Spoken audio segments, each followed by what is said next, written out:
So, Winifred, thank you so much for being on the show. This is a really cool topic I never even thought about talking about. So, I'm so glad you guys reached out about it. And I am so glad that Vincent reached you, and I looked you up, and I was so impressed with what you do for all of your clients. And I was also impressed with the logistics of your whole system. So I thought, yes, this. Yeah, I've been doing this a while, so I do have the system down. Could you start by just sort of talking about your interest in this topic of pheromones? Like, why is this something you pursue or talk about or even think about? Well, my interest really began as a graduate student at the University of Pennsylvania in psychology, and Okay.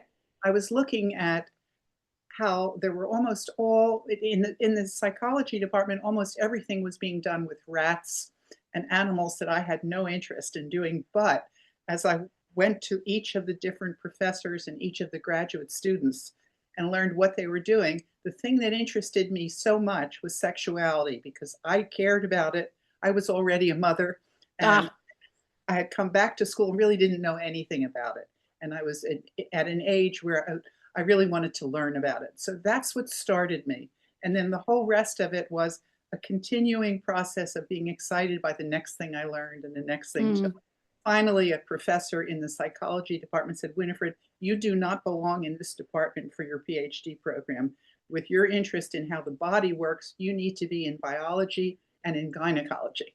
So I ah, was fortunate to move into another department in the same university. And the other event was when I got there, there were 49 professors in biology, and only one was a woman. oh, 40 wow. men. And so I was in a world way before you now where there's much more equality. Yeah. And women's sexuality was the thing that nobody knew anything about. So I could begin studying it without offending anybody. That's where I started.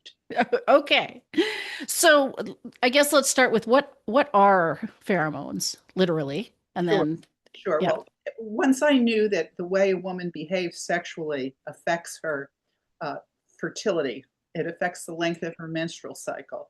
We wanted to know, and then I also knew from Penn, from other work that Martha McClintock did, that women who live together or work in a cubicles together start to cycle together, a Hmm. phenomenon she figured out. And so once we had all of that work, we asked, what's causing all this? Mm, How is this happening? And that's when we went looking for pheromones because pheromones were a subject well articulated in everything below the human.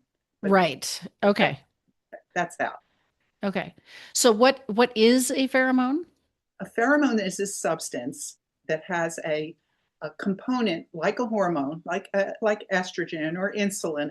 It's a substance, and it instead of being manufactured in a gland in your body and circulating in your bloodstream and affecting other parts of your body, it's something that's it's manufactured in an external gland, goes out into the atmosphere and affects the same species, and it promotes the longevity of the particular species. So there are four types of pheromones. There are Okay.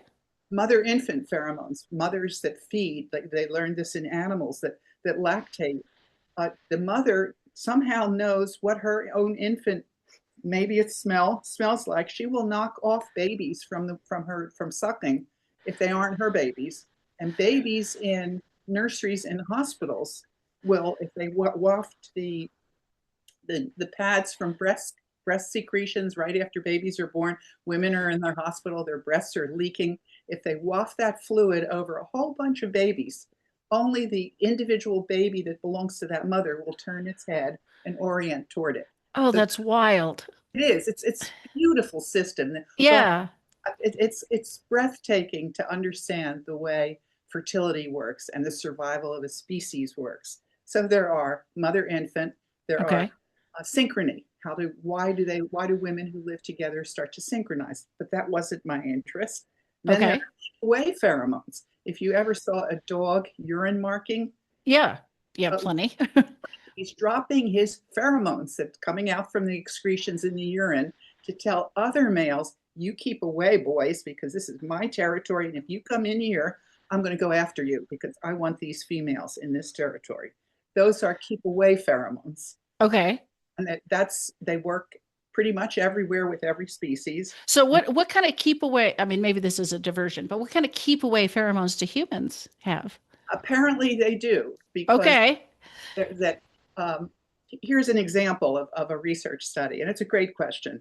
Um, the underarm sweat extracts were applied. This is not my experiment because it wasn't really my interest, but it's a fair question. Yeah, yeah. What it turned out was people will find disgusting their own family's secretions. They don't even know that they're their own families. That's keep away. In other words, avoid incest. But Oh, okay. Interesting. but now we Okay. come back to pheromones, and the thing that interested me were the sex attractant pheromones. That's the fourth category. Okay. So I started studying because we had gorgeous data, which you can actually go to our website, athenainstitute.com, go to the pheromone section. You can actually see every study broken down by category. I started studying uh, what did the pheromones, did they affect the cycle length and make the women's menstrual cycle a more fertile type cycle? Turns, Okay. turns out women who have a menstrual cycle about 29 days, plus or minus 3, meaning she gets her period January 1, 29 days pass before she gets her next period. And that's a 29-day cycle. That's the same cycle length as the moon. And Okay. menses, menstruation, moon, it turns out they are very connected. We won't Yeah. get into that today either. But what I did, but that was my You're discovery. you're teasing all kinds of future episodes. I hope you know that. So we may have to have you back. That'd be terrific. But you're asking provocative, wonderful questions, and I can't gloss over them because I Right, right. wired that way. So anyway, now we get to the fact that we were collecting data at Penn, and the way they were done were really rigorous, where women's privacy was guaranteed because they chose a code name, filled out on a chart, put it in the mail, stamped to Dr. Cutler, and they didn't know me, I didn't know them, but they were in the dorms, and Right, right, we really protected people's privacy in order to promote their willingness to answer really personal questions. right. The data showed that it was the case that women who never missed a non-menstruating week of sex, never missing a week when they were not menstruating, those women had 29-day cycles. And Huh. wow. And then subsequently, and the women who were celibate or sporadic, about half of them had 29-day cycles, but the other half were very short or very long, which we now know are subfertile or infertile for different reasons. Mm. So what we learned was that regular sex was associating with fertile type cycles. I looked at the data, and then we learned that the underarm secretions of, of the same sex, women's underarm secretions, did promote the synchrony. The women who were 29-day cyclers started to cycle the same time as the application of the pheromone, the day 1 secretion, the day 3 secretion, because those were collected. And what we learned was there are pheromones in the underarm sweat extracts, and you can read those studies if you want to. But I looked at the data after we published that and saw, isn't this interesting? The women who were getting pheromone on the underarm sweat extract of other women rather than placebo were having more sex. And they were much more likely to start having regular sex. I thought, isn't that Interesting. interesting? What if pheromones actually promote more behavior? And what will cause more behavior? We have to be attractive. You attract. So that's what started the sex attractant trajectory. Long Okay. So, all right. So that's a whole topic then. What do we know? about sex attractant pheromones and what they do. Yeah, yeah. So talk to me. What's everything we know about sex attractant pheromones? That's too broad I a question, can't, but you know. I can't do that, but what I can tell you is that once we had discovered that, at the time, my husband was a big pharma general counsel. Now that means he's the head lawyer of a big pharma company. He showed my studies to his colleagues at Merck and SmithKline and other places, and because we were dating, we were not married yet, and, Okay. he said, uh, "What do you think of this research?" And they said, "Oh, this research is fantastic. Who is she? What is she doing?" And he then turned to me shortly after that. We were married. And then shortly after that, his big pharma company was bought out by a bigger big pharma company, and he lost his general counsel job. Mm. And he was saying, I wonder what I should do. I said, well, why don't you help me with Athena Institute for Women's Wellness, which I had formed after I left them. I didn't know what he would do, but I knew he was very smart and a good soul. And then he said, yes. And he said, do you think you could create a formula? And I said, well, not by myself, but I could guess what should be chemical component, and then it would have to be tested. And he helped me assemble all the parts because he knew the big pharma world of how do you find a way to do that. And we created a product and we tested it in the Women's Business Owners Group in Philadelphia. Just saying, would you like to try a product, see if it does anything? One of the people who was testing it turned out to be a Philadelphia Inquirer reporter Ah, in the days before the internet. And her colleagues watched what happened to her as she was wearing this pheromone every day in her perfume, only on her face. A dab here, a dab here. She would put the pheromone in her bottle of perfume. Now she had a potion, a little here, little here, little here. And all of a sudden, her boyfriend, who used to take her to McDonald's for dinner, was bringing her flowers. He was courting her. He was interested in promoting a real relationship with her. And they called me. The Inquirer knew my science studies, which were other than this. right. Said, do you have any other people who have tested it that we could talk to? I said, well, I can ask them if they will talk to you. And it turned out they were willing to talk to the Inquirer, which wrote the story up, which exploded the media at the time. Right. And then my friend, who was a colleague in the University of California, San Francisco State University, who'd done work with me on the Stanford menopause study, said, Winnifred, they're never going to believe this formula unless it's tested independently. Can I test it? We designed an experiment, double-blind, placebo-controlled. She and her postdoc, independently, we sent them vials. They were marked A and B. Right. A was active and B was blank. And they take each vial and just say, okay, Susie, what's your code name? Pick an A or a B and put it in your perfume in this blue bottle, and now start wearing it and keep a record. What they found when they published blew us away. They found that 75% of these women in their 20s got more romantic attention from the opposite sex within 6 weeks of wearing it every day. All right. So let me ask you something. It sounds like applying the pheromone. It doesn't necessarily. Does it increase that person's desire for sex, or does it increase their attractiveness to? Question. But that one of the questions they were recording was masturbation to see is the person self-stimulating because they're really horny, and the answer was no. Okay. There was more. They had a baseline that they were recording every day on a calendar, and I could show you the calendar, but it doesn't really matter this minute. 6 behaviors. Did they self-stimulate? Did they have a date? What did they have, a formal date or an informal date? A formal date meant the man asked her out in advance, put it on a calendar, Mm. kind of courteous process. Yeah. Instead of calling her up at 11 o'clock and saying, are you free? You want to come over right now? It's a different kind of an invitation. Yes. So what we found was, the exact data I'm not remembering in my head, but the data were gorgeous in terms of the placebo users had a certain, maybe 25% of them had an increase over baseline, whereas 75% of the pheromone testers got an increase over baseline. So that's where we began, and we saw this really works.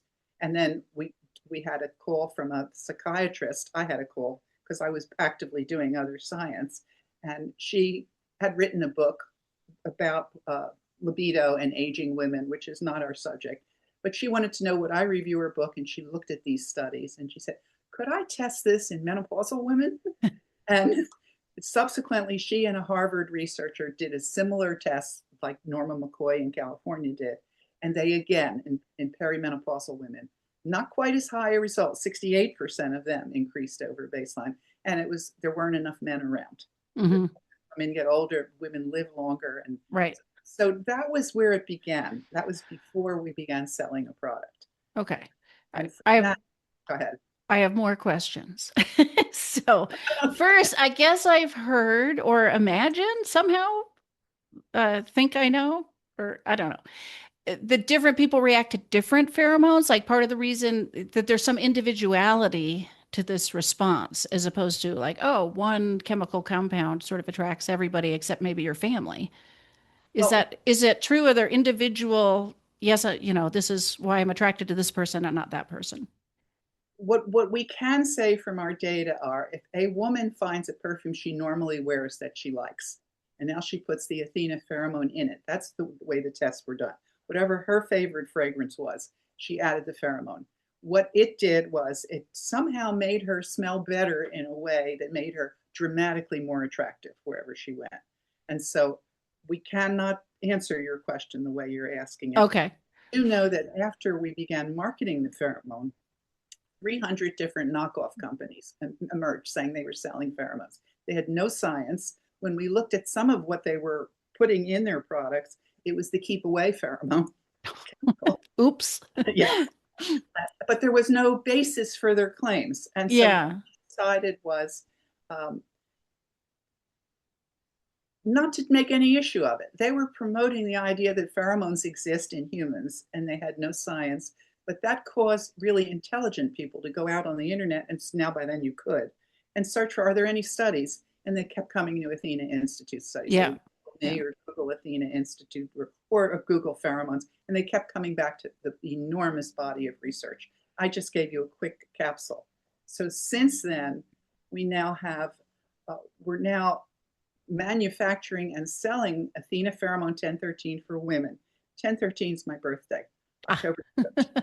That's why we named it that way. Okay. And then we had all these women, now all these men calling and saying, my sister, my girlfriend, my mother, my daughter are using your product. What about us? I was going to say, so what about men? Because all these studies are women wearing this. Is it a Right. different compound that? Yes. So I Okay. turned to my husband. I said, look what's happening, because he was now our general counsel, our lawyer. And he said, man, I don't want to, what's this Athena Institute for Women's Wellness? I said, but yes, if it would work for men, it could promote the harmony of the relationship. Hmm. He finally agreed because we were a partnership and we would work through what we would agree to. And so we decided to test. I figured out what I thought based on my understanding of the mountains of studies, what would be a good product component to test. And we did a Philadelphia study. And by then I was able to make an announcement, and it got picked up by a local TV person who did an interview with me like you are.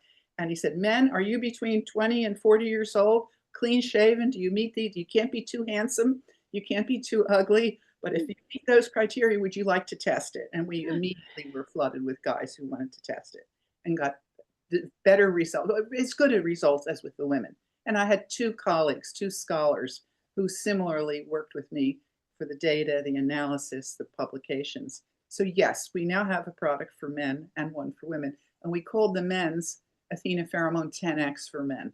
And they added to their aftershave or their cologne. And then we had people calling and saying, well, I don't wear fragrance. Can I use it straight? You were going to ask that, right? Yeah. Yeah. I've got all kinds of questions. So yeah. I'll cover whatever your questions are. So people can wear it straight too, or yeah. Never did a double-blind study, but we began saying, if you want to wear it straight, you want to put it in a little bottle. We sold a little $7 rod bottle, blue glass bottle. It has a screw top, and the top has a rod attached to it. So we call it the rod. It's like a dipstick.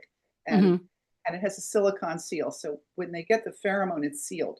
They have to break the seal, pull out the rubber stopper, pour the pheromone somewhere, so that whether they're pouring it into aftershave, into a mixing kit, or into a rod bottle or their own perfume. But once they do that, it has to be able to not be spray, but close. So they can shake the bottle, unscrew the lid, get a little bit. Yeah. And that's what we did. But with the straight, we found people loved it, but they used it up faster.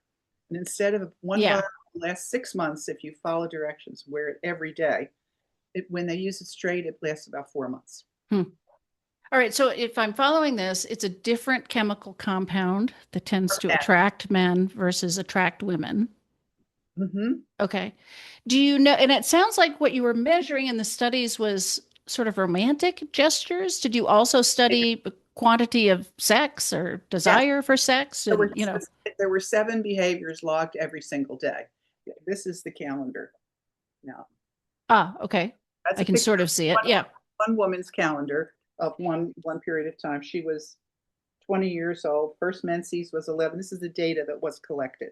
Her gynecologic age was 9. In other words, she had been menstruating for 9 years. It's at the first 7 years of menstruation of a young woman and the last 7 of a perimenopausal are very different than the fertile years. So we were testing in the fertile years. Gotcha. And that was her cycle calendar. And she was recording menstruation, sexual activity with a man, masturbation. Those are the 3 things the first year. Then after that, we got much more detailed and the calendar got much more intense. And we were asking about 7 different questions. But it does sound like fundamentally you were asking about sexual behavior as well as Behavior, just not dates or It was behavior. It was intercourse, genital stimulation in the presence of a man. Those were the 2 behaviors. Hugging, petting, and affection. Sleeping together. Did they sleep together? And I'm just remembering, I'm sorry. Yeah, no, it's okay. Just And then self-stimulation. So those are there were 7 behaviors that they were checked. Every day they were asked if you did any of those behaviors, check it off. Don't try to remember it later because retrospective data are not rigorous. And every week, in those days, they faxed the data to the source. Yeah. That way we could make sure that there was no backfill of data. Because if you ask people 4 weeks later, oh, I forgot to enter. But if they have to send it in every week. So we had several hundred women participated in the different studies. And so those were the behaviors that were all clocked and checked. Did you discover any risks to being more attractive? Not so much to the chemical, rash or skin irritation or something like that, but like in terms of attracting attention beyond what might be enjoyed.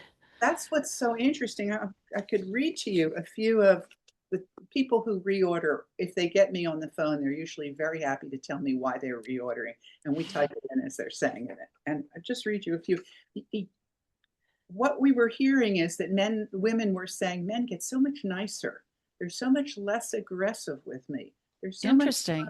It was startling what we were learning. So I'll read you just a few of the testimonials, and they're all, you can see them on our website too. Here's Lily from Maryland. I would like to get 1 more vial of Athena Pheromone 1013. It makes a big difference in my relationship with my husband. He is very unromantic by nature. We have only been married a year and a half. He was not romantic from the start, but now he stares at me all the time. I mean, all of a sudden, I realize he's not watching TV. He's watching me. He is acting more romantic. He initiates hugs and kisses. He's watching me with a gleam in his eye. Dr. Cutler, thank you very much for this product. It's wonderful. I get comments like that almost every day, and it thrills me because I didn't know when we started what you were asking.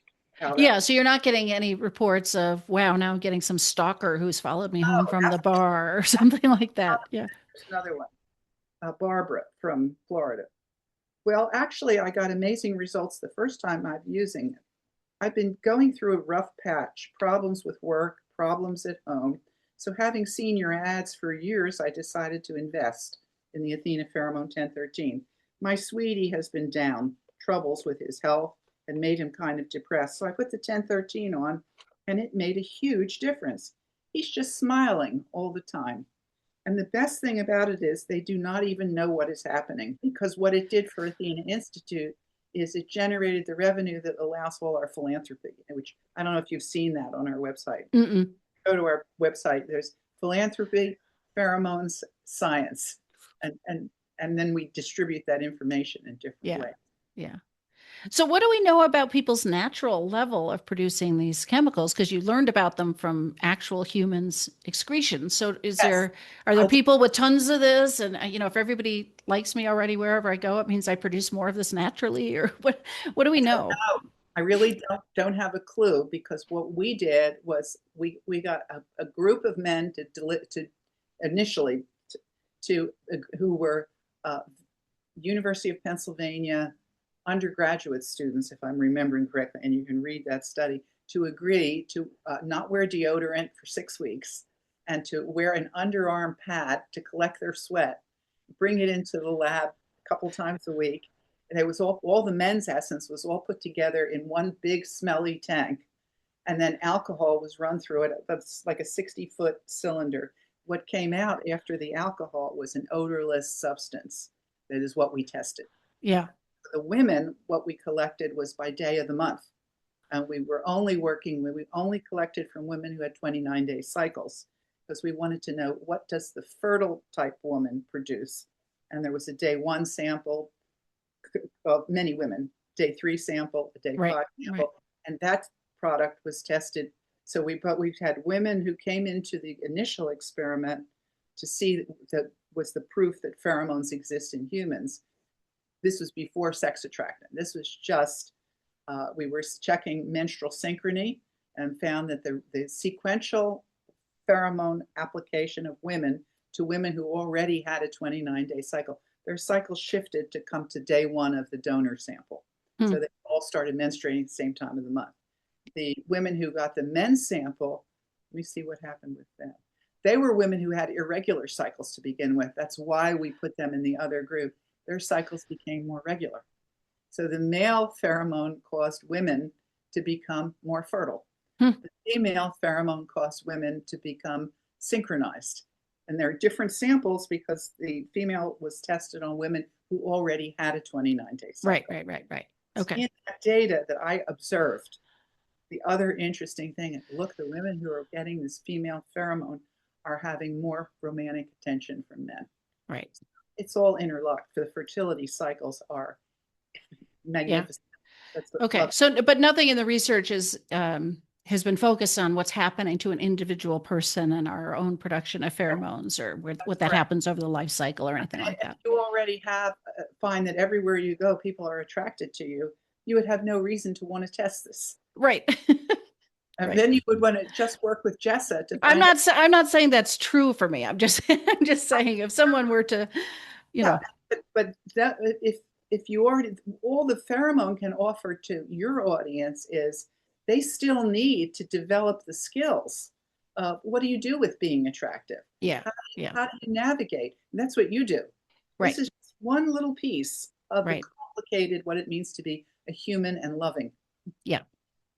So another question that occurs to me, and I don't know if this is in the research at all, because everything you're describing is heterosexual, men attracted to women, women attracted to men, responding to that. Was there any feedback or results or anecdotes about someone who's same sex and it still was, At the time when I first began this research, which was a long time ago, I was a member of the International Academy of Sex Research, and this was an international group of scholars who would share what they were doing and with each other, the science of what they were figuring out. And if you want to learn the details of it, you just get my book, Love Cycles. It's now in paperback, and you can get it on our website if you really want to do a deep dive into the science. But among the people there, when they saw what I was doing, there were a number of gay men who really were clearly gay men, and we're talking in the 70s, before it was acceptable to be a gay man. And one of them was a professor at a university, and he asked me if he could test. I said, absolutely. But then he got fired, and he wasn't able to test it. So I was open to it. Then as the years have gone by, it's now been 30 years that we've been selling the pheromone, and we're selling it in 132 countries. And they all come on our website or by phone or by mail, because we don't have distributors except in Mexico. And we started having men who would tell me that they were gay and they wanted to know what should they test. I said, I really don't know, except what I've learned is for men, if I'm correct, you maybe know more than me, there's a trajectory of a time of life a gay man is more receptive, you could say more feminine, and a time of the yin and yang, a time of life where he's more aggressive. And I don't mean aggressive in a bad way, but I mean in courting. And those are the older men. So if what you want is you want to be more attractive as a receiver, you might want to try 1013. And if what you want is the other, you might want to try 10x. And we don't ask people personal questions when they're spending their money and they're buying. I think that's an intrusion and it's not fair. But when they offer information, I can see that many gay men keep reordering the women's pheromone. Yeah. Yeah. Yeah. When it's a first order on the internet and it's a man and he's ordered a 1013, I'll often, or we will often send an email saying, we got your order for Athena Pheromone 1013 for women. If that's a mistake and you actually wanted the 10X for men, please let us know. Otherwise, we'll proceed with your order. Yeah. Yeah. And Yeah. I often get an answer, thank you. This is what I want. I don't know whether they're buying it for themselves or Right, right. But there's some thought that this, you just got to figure out what's the magic pheromone for who you want to attract, right? it's not I don't have any substantive knowledge in that, but what I have learned when I look at me, who's ragingly always heterosexual and love being the female, I really enjoy being a woman. But I have a granddaughter who dated men. She's now a physician, and she married a person who had been a roommate who was a girl who did transsexual and is now a man. And Hmm. they got married. I was at their wedding last year, and I gave them my blessing. And I love this young man. I had to get used to the pronouns. And similarly, I've seen this in so many families have a relative Oh who yeah. we see this. So I don't know. And it's tough when I'm not going to ask. Somebody Yeah. else has to do that. But there's reason to think this could be useful for anybody if they figure out which one they should be wearing. Right. Based Yeah. on the reorder Yeah. process. Yeah. 80% of our revenue comes from reorder customers. Yeah. And the stories they tell, sometimes after 30 years. One of the interesting things to me, two things.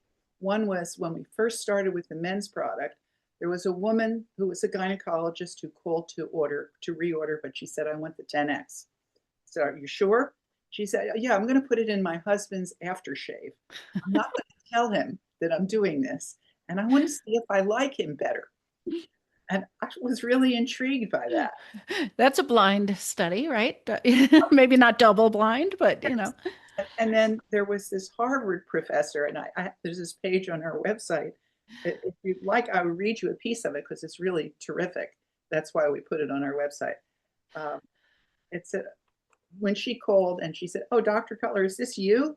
Yes, I had tested the product, Athena Pheromone 1013 for women, and was amazed at the effects it had on my class. So I'm ordering again. I teach a course to graduate students, 40 in the class, half men, half women. We are examining human rights laws. I guess she's a lawyer. Issues of health and rights of individuals. It is a difficult experience for many students who have led sheltered lives as they discover their own country of origin is engaging in human rights abuses. The class is difficult as it is, human rights law with graduate students, master's and PhD candidates. They're looking at things people do to people that are just not right. They, they will be in deep arguments when they discover human rights abuses. One woman mentioned the work Dr. Cutler had done on pheromones. Then a man in the class jumped up saying, "You people are so stupid to buy this stuff." The event literally changed the class from that moment on. I said, let's stop talking about this. Let's go to lunch. They brought their lunch, came back to talk about this with their lunch in hand. I had never seen such a reaction to any idea. I am one of those people who does not like to be defeated, and she's a professor at Harvard.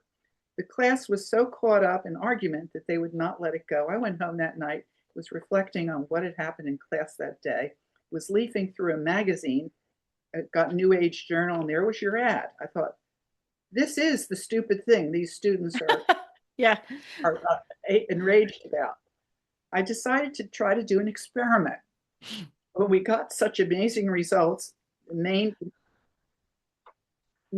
don't want to link to sit near the women during these arguments. Too much tension. So at the time, I ordered a vial of 1013. I gave this offer to the women who wanted to test it. I followed the directions, found a fragrance, a natural health product shop, and mixed it with the Athena Pheromone 1013. I got the women who wanted to test it to agree to wear it every day. Well, 20 women in this class, all of them shared it. Now, in this class, when we're discussing issues of rape and other abuses of women, the men and women always sit in groups apart from each other. And it is a natural tendency. Well, the third time in class, it was hysterical. The men started saying, Why do women want to sit alone? It's not too bad to mingle during class. One man literally said, "It's wrong. We have come here. We should not sit apart." It continued like this. Some of the women started describing their experiences outside of class. One woman whose boyfriend had gone to Yale had planned to break up with her, was coming up to our college for a planned event. He got near her and changed his mind and said, "Oh no, the new girlfriend is not as good as you." That sort of thing. So, it builds what was Right. already started. I was really skeptical. Now I wanted to see how this was going, where it was the most weird thing that the class had ever produced. I remember I was flabbergasted watching the students start to mix. By the fifth week, the students were all mixing and studying in a mixed group in a class of 48 students. This had never happened before. Other chart changes occurred also. And then one more, and 3 male professors came to sit in on this class. It was the most amazing thing. At one point, I had forgotten all about the pheromone being used, and these 3 showed up. Now, in 5 years, never in 5 years had other professors come to sit in on my class. It was great to talk with you, Dr. Cutler. I have reviewed your website. I will let you know what happens. Stories like that, Fascinating. they are wonderful. Yeah. Yeah. All right. So tell people, what's the website? What do you want to mention about what's available on it? Well, if you're interested, you could go to athenainstitute.com. That's our website. Athena Okay. was the goddess of wisdom. I named it when I formed it as I left Penn. I left Penn because I had written a grant application. I had just finished, I'd come back from Stanford and learned that the Stanford women who didn't qualify for the Stanford menopause study, because they had a hysterectomy, their uterus had been removed. And Mhm. every one of them had sex problems. And that's why, and they knew we were studying sex. And their doctors were telling them to go see a psychiatrist because there was no science behind their problems. So I came back to Penn and said, let's write a grant application to get funding to do a real study. It was approved, and the department chair was not happy to have Penn do a Mm. study that would show that the big money-making system of hysterectomy was not good. So I Right. lost my job at Penn, didn't get funded, formed Athena Institute. It was a terrific outcome. And that's when the pheromones hit. Right. So if anybody wants to see any of this, of what we do, which is a lot of things for women's health, our mission is working to improve the quality of healthcare for women. AthenaInstitute.com will take you there. And then there's tabs across the top. If you want to shop, that's one of about 10 tabs. If you Yeah. just want to see science or videos or philanthropic things that we're doing, it's all there. AthenaInstitute.com. And thank you very much. Oh, thank you so much for coming. I love what you're doing with your people. I think they need you. Thank you.